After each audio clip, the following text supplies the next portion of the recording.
یہ تو لاشوں کے اوپر جھنڈے ڈال رہے ہیں پی ٹی آئی کے. اب میں یہ جاننا چاہتا ہوں کہ عطا تارڑ صاحب کے گھر میں کوئی فوت ہو، خدا نہ خواستہ اللہ نہ کرے، تو کوئی اس کے اوپر لے جا کے نون لیگ کا یا پی ٹی آئی کا جھنڈا ڈال سکتا ہے؟ نہیں ڈال سکتا. کوئی بھی اپنے گھر میں مرنے والے کے جسم کے اوپر جھنڈا نہیں ڈالنے دیتا.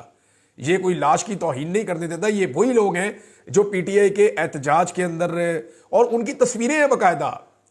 یہ جتنے لوگ وہاں پہ شہید ہوئے ہیں ان کے موبائلوں کے اندر، ان کے دوستوں کے موبائلوں کے اندر جو لوگ ان کے ساتھ گئے تھے ان کی تصویریں.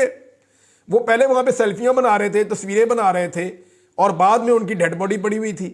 اب یہ لوگ، یہ تو ثابت ہوا کہ یہ سارے لوگ ڈرنے کے لیے گئے تھے. بعد میں ان کا انتقال کیسے ہوا؟ اسی بیچ میں ہوا نا، اور تاریخ بھی وہی ہے ان کے انتقال ہونے کی. اچھا اب یہ کہتے ہیں جی کوئی ایک سنائپر دکھا دے. وہ پہلے جو ہے وہ لوگوں نے پکڑا بھی تھا ایک سنائپر کو، اور وہ گن بھی لے کے آئے تھے لوگ، وہ بھی دکھائی تھی. بلکہ ایک ویڈیو بن رہی تھی کہ وہاں پہ سنائپر بیٹھا ہوا اور وہ ویڈیو بنا رہے تھے جہاں سے گولی چلتی تھی، لوگ دکھا رہے تھے. لیکن اب وہ یہ کہہ رہے ہیں کہ گولی چلتی ہوئی دکھائیں. یہ کوئی ہالی ووڈ کی فلم بن رہی تھی. وزیر اطلاعات کا دماغ کام نہیں کرتا. کوئی ہالی ووڈ کی فلم بن رہی تھی کہ وہاں پہ ایک ایک چیز کو فلمایا جائے گا، ایک ایک سیکوینس پورا دکھایا جائے گا، بلکہ گولی آتے ہوئے بھی دکھائیں گے. کل کو یہ کہے گا جی گولی ٹریول کرتی ہوئی دکھائیں کہ یہ والی گولی جو وہاں سے چلی ہے وہ ٹریول کرتی ہوئی آئی ہے، وہ اس آدمی کے جسم کے اندر پیوست کر گئی ہے. تو یہ تو اس طرح کی شرائط رکھے گا. انسین ہے، یہ پاگل پن ہے. وہ جو آدمی کنٹینر کے اوپر نماز پڑھ رہا تھا اس کے اوپر کلیم کر دیا جناب کہ وہ بندہ جو ہے وہ ٹک ٹاک بنا رہا تھا، نماز نہیں پڑھ رہا تھا. یار حد ہو گئی. ویسے بھئی وہ نماز پڑھ رہا تھا، اس کے ہاتھ میں تو کوئی موبائل بھی نہیں تھا، وہ تو دعا کر رہا تھا. اور دوسرا کوئی بندہ اس کے پاس تھا ہی نہیں جو اس کا ٹک ٹاک بنا رہا ہو. باقی لوگ تو 35 فٹ نیچے کھڑے ہوئے تھے. اور اگر کوئی ٹک ٹاک ہے تو اس کا اکاؤنٹ لا کے سامنے رکھیں، آپ دکھائیں کہ جناب یہ اس نے ٹک ٹاک بنایا. تو اس کو اٹھا کے اوپر سے نیچے پھینک دیا. یہ جسٹیفائڈ تو نہیں ہے. آپ جسٹیفائی تو نہیں کر سکتے اس کو. وہ نماز پڑھ رہا تھا اور اس بندے کا کوئی اس طرح کا ریکارڈ بھی نہیں ہے. سب کہتے ہیں وہ 5 وقت نماز پڑھتا تھا، اور اسے وہاں پہ اوپر گیا، اس کو موقع ملا، وہاں آنسو گیس ہی تھی نیچے بہت زیادہ، اس نے اوپر نماز پڑھنا شروع کر دی، وہاں سے اس کو نیچے پھینک دیا. انتظار بھی کیا جا سکتا تھا. اب وہ بندہ غائب کیا ہوا ہے، اور اس کے گھر والے جو ہیں وہ بھی دباؤ میں لیے جا رہے ہیں. اس کے والد کا، اس کے بھائی کا بیان ہے کہ جناب ہمارا بھائی جو ہے جو اوپر سے گرایا گیا، جس کو اس کے بازو ٹوٹ گئے اور زخمی ہو گیا، وہ بھی غائب ہے، اور کچھ اور لوگ ہیں گھر کے وہ بھی غائب ہیں. اب ان کے اوپر دباؤ ڈالا جا رہا ہے کہ ایک بیان دے دو کہ جناب آپ ٹک ٹاک بنا رہے تھے. ہو سکتا ہے کہ وہ ایسا کوئی بیان دے بھی دے، لیکن اس سے فرق کیا پڑے گا؟ لوگوں کے دماغ میں فرق نہیں پڑے گا. لوگوں نے جو سوچنا تھا، لوگوں کی جو سوچ بننی تھی وہ بن گئی ہے اس کے بارے میں. دیکھیں اس ساری صورتحال میں جو بھی گزشتہ 2.5 سال میں ہوا نا، سب سے بڑا لوزر کون ہے میری نظر میں؟ تو اگر میں سویلین سائڈ پہ دیکھوں تو پاکستان کا میڈیا سب سے بڑا لوزر ہے. یعنی مجھے اچھی طرح یاد ہے کہ لوگ یہ کہنا شروع ہو گئے تھے کوئی بھی ظلم اور زیادتی ہوتی تھی کہ میڈیا کو بلاؤ، میڈیا کو بلاؤ، جی میڈیا کو بلاؤ، میڈیا کو کال کرو کہ میڈیا آئے گا، میں انصاف ملے گا. میڈیا نے اپنی کریڈیبلٹی کھو دی. میڈیا کے پاس اب کریڈیبلٹی نام کی کوئی چیز نہیں رہی. اور اگر سویلین سائڈ سے میں ہٹ جاؤں تو وہ سب سے بڑا جو لاس ہے وہ پاکستان کی اسٹیبلشمنٹ کو ہوا ہے. وہ کیسے ہوا ہے؟ دیکھیں یہ 2.5 سال کے اندر سب سے بڑی لوزر پاکستان کی اسٹیبلشمنٹ ہے. فری اینڈ فیئر الیکشن سے وہ اس معاملے سے نکل سکتی تھی. اگر فروری میں فری اینڈ فیئر الیکشن ہو جاتے تو اسٹیبلشمنٹ اس معاملے سے نکل جاتی اور معاملہ ختم ہو جاتا. لیکن اگر آپ غور کریں تو بلوچستان کے علاقے یا خیبر پختونخوا کے جو قبائلی علاقے ہیں وہاں پہ پہلے ہی اسٹیبلشمنٹ سے بہت زیادہ شکوے تھے لوگوں کو، بڑی وہاں پہ محرومیاں تھی. اور اب جو شہری سندھ کا علاقہ ہے یا پورا کا پورا پنجاب ہے یا خیبر پختونخوا کے جو مستحکم علاقے ہیں وہاں پہ بھی اسٹیبلشمنٹ کے خلاف لوگوں میں بہت سارے جذبات پیدا ہو گئے. جائیں جا کے سروے کر کے دیکھ لیں، میں زبانی بات نہیں کر رہا. میں پھرتا ہوں، لوگوں سے ملاقاتیں کرتا ہوں اسلام آباد کے اندر، باقی جگہوں کے اندر. لوگ بتاتے ہیں کہ ان کے کیا شکوے ہیں اسٹیبلشمنٹ کے ساتھ. وہ کھل کر اب بات کرنا شروع ہو گئے، جناب ہمیں یہ شکوہ ہے، یہ پرابلم ہے، یہ پرابلم ہے، یہ چیزیں ہیں. پہلے لوگ اس بارے میں بات نہیں کرتے تھے، یا لوگوں کو لگتا تھا کہ نہیں یہ ایک اسٹیبلشمنٹ کے خلاف پروپیگنڈا کیا جاتا ہے. میں خود ان لوگوں میں سے تھا جسے لگتا تھا کہ یہ پروپیگنڈا ہے. لیکن اب مجھے لگتا ہے کہ کچھ چیزیں ٹھیک بھی ہیں، یعنی وہ سارا کچھ غلط نہیں ہے. وہ جو لوگ بات کرتے تھے یا جو محرومیت تھی بلوچستان کی وہ درست ہے بات، اور جو خیبر پختونخوا کے قبائلی جو شکایت کرتے ہیں وہ بات درست ہے. اب جو وہ چیزیں تھیں وہ شہری سندھ میں آ گئی ہیں، وہ چیزیں پورے کے پورے پنجاب میں آ گئی ہیں. وہی سینٹیمنٹس جو ہیں وہ آپ کا جتنا خیبر پختونخوا کے شہری علاقے ہیں یا باقی جتنے سیٹلڈ ایریا ہیں وہاں پہ آ گئی ہے. اوورسیز پاکستانی جو ہیں وہ 99% اسی کے اوپر کھڑے ہو گئے ہیں کہ پاکستان کے جو مسائل ہیں ان کی رسپانسبل پاکستان کی اسٹیبلشمنٹ ہے اور ان کا سیاست کے اندر رول ہے. اب یہ ساری چیزیں ہو گئی ہیں، ان کی کچھ وجوہات بھی ہیں. نمبر 1 کہ پاکستانیوں کو عمران خان کے ساتھ لگاؤ تھا، تو عمران خان کے ساتھ مخالفت تھوڑی سی ایک اس کا ریزن ہے. دوسرا یہ ہے کہ جن لوگوں کو پاکستانی سمجھتے تھے کہ یہ پاکستان کے ان حالات کے لیے ذمہ دار ہیں، اسٹیبلشمنٹ نے ان کی سہولت کاری کی. تیسرا یہ ہے کہ جو ظلم اور بربریت اور فسطائیت ہوئی ہے گزشتہ 2.5-3 سال میں، اس سے لوگ بہت زیادہ متنفر ہوئے ہیں.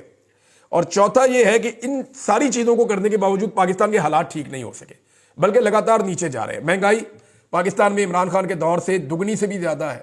یعنی ابھی جب میں آپ سے بات کر رہا ہوں تو رات کو دوبارہ پیٹرولیم مصنوعات کی قیمتیں بڑھ گئی ہیں.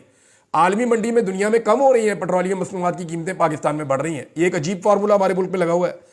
اور 3.72 جو ہے، 3 روپے اور 72 پیسے پیٹرول اور 3 روپے اور 29 پیسے ڈیزل کی قیمت مزید بڑھا دی گئی ہے، جبکہ عالمی منڈی میں پیٹرول سستا ہو رہا ہے، پاکستان کے اندر پیٹرول مہنگا ہو رہا ہے. حالات ٹھیک نہیں ہو رہے نا، معیشت نہیں سنبھل رہی، سرمایہ کاری نہیں آ رہی، ایکسپورٹس نہیں بڑھ رہی، کسانوں کا بھلا نہیں ہو رہا، مزدوروں کا بھلا نہیں ہو رہا، محنت کش کا بھلا نہیں ہو رہا. جو لوگ کام جانتے ہیں، ماہرین ہیں، وہ پاکستان کو چھوڑ کر جا رہے ہیں.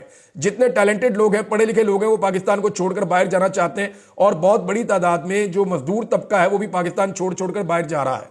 اتنی بڑی تعداد میں پاکستان کی تاریخ میں لوگ ایک ساتھ باہر نہیں گئے جتنی بڑی تعداد میں اب پاکستان سے لوگ باہر جا رہے ہیں. سرمایہ کاری بالکل لوئسٹ کے اوپر آ گئی ہے. اوورسیز پاکستانی جو پاکستان کو اٹھا سکتے ہیں وہ پاکستان سے یا پاکستان کی پالیسیز سے، اس وقت ریاستی پالیسیز سے ناراض ہیں اور ان کا یہاں پہ کانفیڈنس نہیں ہے. ان ساری چیزوں کو آپ اکٹھا کر کے دیکھیں تو ایک فیلئر ہے جو اس حکومت میں ہوا ہے. یا تو یہ حالات کو ٹھیک کر دیتے تو اس سے بھی لوگوں کو تھوڑا سا ریلیف مل جاتا، وہ بھی یہ نہیں کر پائے تو پھر لوگ اب سمجھتے ہیں کہ کیونکہ ان کی سہولت کاری اسٹیبلشمنٹ نے کی ہے تو وہ ان کو رسپانسیبل سمجھتے ہیں. مثال کے طور پہ میں آپ کو ایک بات بتاتا ہوں. یہ گزشتہ رات ہفتے کی رات تھی اور آپ میں سے اگر کوئی گیا ہوگا تو وہ بھی گواہی دے دے گا میرے ساتھ. بلو ایریا اسلام آباد وہ علاقہ جہاں پہ ویکینڈ پہ یا ہفتے کی رات کو بہت رش ہوتا ہے، فیملیز آتی ہیں، بچے آتے ہیں، خواتین آتی ہیں اور نوجوان بہت بڑی تعداد میں اس ایریا میں موجود رہتے ہیں. گاڑیاں آتی جاتی رہتی ہیں، ایک رش لگا رہتا ہے یہاں پہ. جیسے تہذیب بیکری کا علاقہ ہے، سامنے وہ KFC کا اور جو آس پاس دوسرے جو اس طرح کی جگہ ہیں وہاں پہ بہت رش لگا ہوتا ہے، لوگ بہت بڑی تعداد میں آتے ہیں اسلام آباد میں. لیکن گزشتہ رات کوئی بھی نہیں تھا، یعنی اکا دکا لوگ آ رہے تھے. یہ میں آپ کو 10-11 بجے کے آس پاس کی بات بتا رہا ہوں، حالانکہ یہاں لیٹ نائٹ تک لوگ رہتے ہیں. وہ رونق ہی نہیں تھی اسلام آباد میں. یعنی لوگوں نے اتنا امپیکٹ لیا ہے، ایسی وحشت آ رہی ہے اسلام آباد کی فضا کے اوپر کہ لوگ نکل کے اس ایریا میں آئے ہی نہیں. لوگ دکھی ہیں، رنجیدہ ہیں، ان پہ وحشت طاری ہے اور وہ گھٹن کا شکار ہے. لوگوں کو لگ رہا ہے کہ پاکستان میں گھٹن ہے. یہ جہاں پہ خون بہہ جاتا ہے نا اپنے ہم وطنوں کا، وہ لوگوں کو تکلیف دیتا ہے، وہ لوگوں کو اذیت دیتا ہے. مجھے اچھی طرح یاد ہے جب APS کا سانحہ ہوا نا پشاور میں، تو اس کے بعد 2 مرتبہ ایسا ہوا کہ مجھے کسی کام سے پشاور جانا تھا، پھر میں گیا ہی نہیں. یعنی میں پشاور جانا چاہ رہا تھا، پھر میں نے کہا چھوڑو یار. میں نے ان کو فون کیا، میں نے کہا آپ ادھر آ جائیں. یعنی میرا وہاں جانے کو دل نہیں کیا، مجھے ایسے دل کو کچھ ہوتا تھا، مجھے لگتا تھا کہ میں کیوں جاؤں پشاور میں. میرے دماغ میں وہی سارا آتا تھا جیسے وہ میں نے دیکھا جا کے، کیونکہ میں پہلے دن فوراً جلدی پہنچ گیا تھا تو میں نے دیکھا کہ بچوں کے ساتھ کیا ہوا وہاں پہ، کس قسم کا ظلم اور بربریت ہوئی تھی آرمی پبلک سکول میں. تو مجھے بڑا دکھ ہوا تھا، تو مجھے وحشت ہوتی تھی، میں وہاں نہیں جانا چاہ رہا تھا. دل کو برا لگتا تھا. دوبارہ 1-2 مرتبہ ایسا ہوا. لیکن وقت جو ہے وہ ایک ایسی چیز ہے، وہ بہت بڑا مرہم ہوتا ہے. تو اسی طرح اسلام آباد میں ایک وحشت ہے، لوگ وہاں نہیں جانا چاہ رہے اور اس جگہ کے قریب بھی نہیں جا رہے.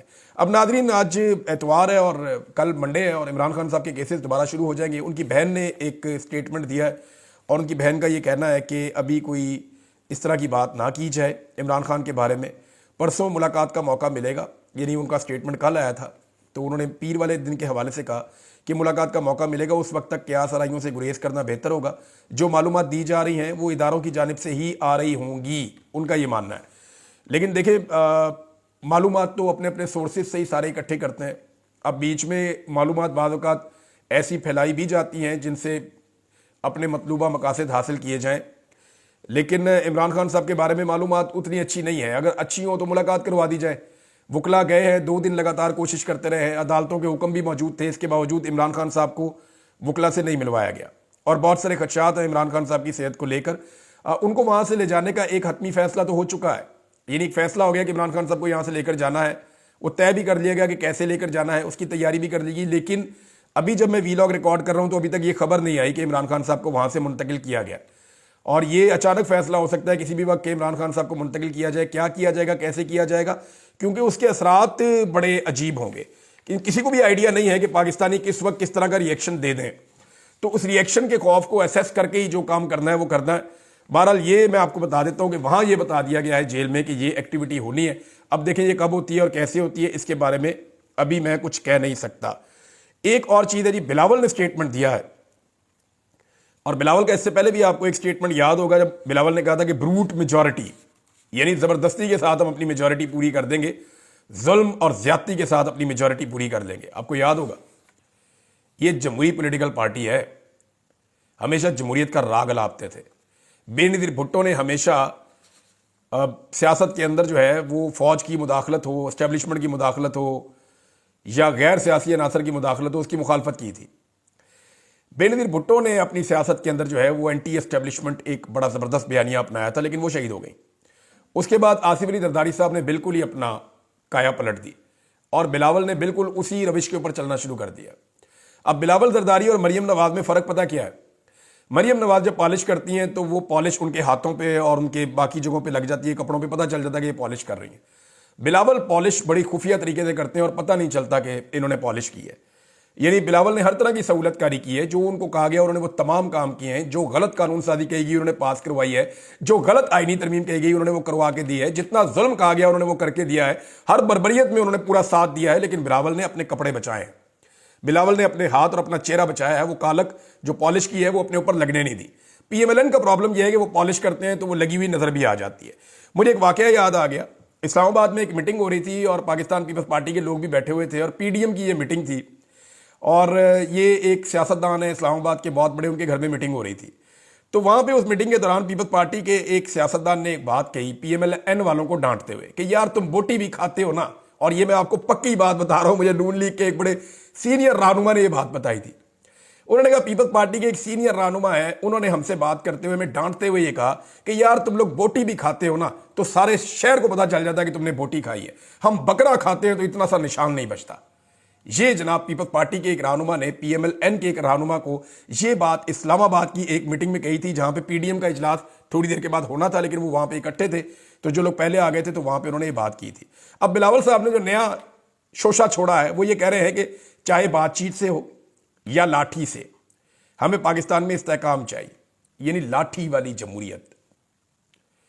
یعنی یہ سب کو پتا ہے کہ پاکستان میں سیاسی استحکام آئے گا تو ہی پاکستان میں معاشی استحکام آئے گا، یہ سب کو پتا ہے۔ لیکن سیاسی استحکام کیا لاٹھی کے ساتھ کبھی آیا؟ ممکن نہیں ہے۔ دیکھیں ضیاء الحق نے لاٹھی کے ساتھ استحکام لایا تھا، لیکن اس وقت امریکہ کی افغانستان میں لڑائی شروع ہو گئی تھی سوویت یونین والی، اور روس کو توڑنے کے لیے پاکستان میں دھڑا دھڑ ڈالرز آ رہے تھے، تو پاکستان کا گزارا ہو گیا۔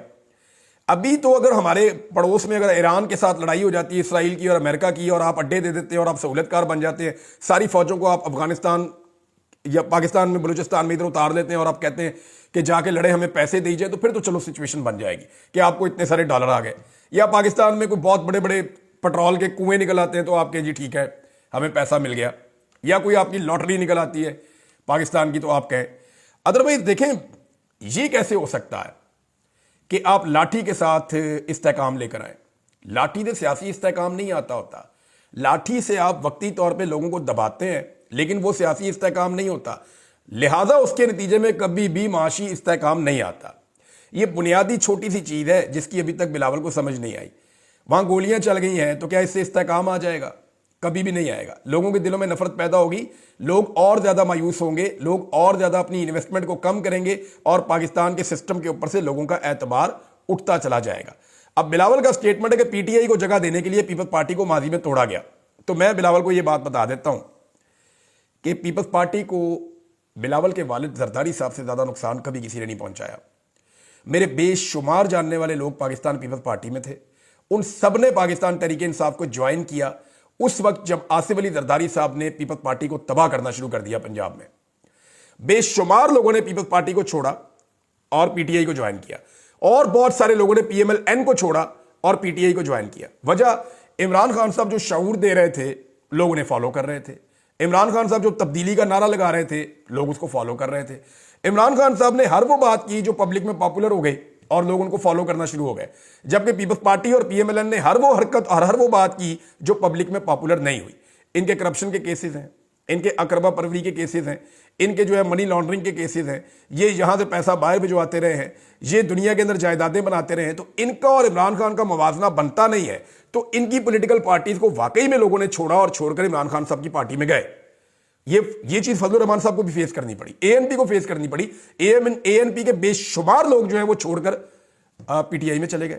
پی ٹی آئی واحد جماعت ہے جس میں ساری جماعتوں سے لوگ چھوڑ کر آئے ہیں۔ اب یہ سب جماعتوں کو اس بات کا دکھ ہے کہ ہم مقبول ہوا کرتے تھے لیکن ہمارے لوگ چھوڑ کر ان کی جماعتوں میں چلے گئے. تو پیپلز پارٹی میں جمہوریت کوئی نہیں ہے اور اب وہ بدلہ لینا چاہتے ہیں, بلکہ ساری جماعتیں بدلہ لینا چاہتی ہیں. لیکن پی ٹی آئی اس وقت ہے کیا؟ یہ محمد زبیر صاحب نے ایک انالیسس کیا ہے, وہ میں آپ کو بتاتا ہوں. وہ کہتے ہیں جی پی ٹی آئی کو کرش کر کے آپ پاکستان کو کرش کریں گے. پی ٹی آئی مہاجروں میں بھی اتنی مقبول ہے جتنی پختونوں میں ہے, جتنی پنجابیوں میں ہے اور جتنی بلوچوں میں ہے. 80% پڑھی لکھی اربن مڈل کلاس سپورٹ کرتی ہے پی ٹی آئی کو, اور جو مذہبی کٹر لوگ ہیں وہ بھی پی ٹی آئی کو پسند کرتے ہیں. کوئی جماعت نہیں ہے جس کو اتنے زیادہ طبقات سیم ٹائم میں اتنی بڑی تعداد میں سپورٹ کرتے ہوں.